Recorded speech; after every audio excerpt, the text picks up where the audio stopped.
कृष्णाचं नाव विठ्ठल कसं पडलं आणि मग पंढरपूरला विठुरायाची आणि रुक्मिणीची मूर्ती एकत्र का नाही, ह्या मागचीच ही एक पौराणिक कथा. कृष्ण निजला निवांत, आठवली त्याला राधा, राधेला केले जादूने जिवंत, जणू काय झाली त्याला प्रेमबाधा.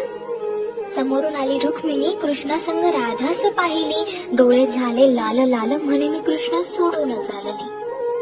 कुठे गेली रुक्मिणी कुणास बाई ठाऊक, कृष्ण भटकतोय तिला शोधत, होऊन व्याकुळ भाऊक. पोहोचला बाई कृष्ण शोधत तिरी चंद्रभागेच्या, आणि रुक्मिणी दिसली दिंडीरा वनात पंढरीच्या.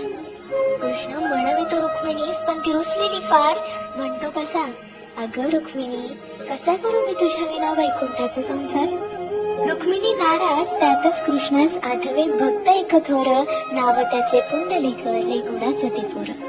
पुंडलिकाच्या घरी आली कृष्णाची गबाई स्वारी, पुंडलिक करीतो आई बापाची सेवा, ठेवून उभा विटेवर कृष्णाला दारी. वाट पाहता पाहता कृष्णाची मूर्ती राहिली, विटेमुळे विठ्ठल त्यासी प्रचिती झाली.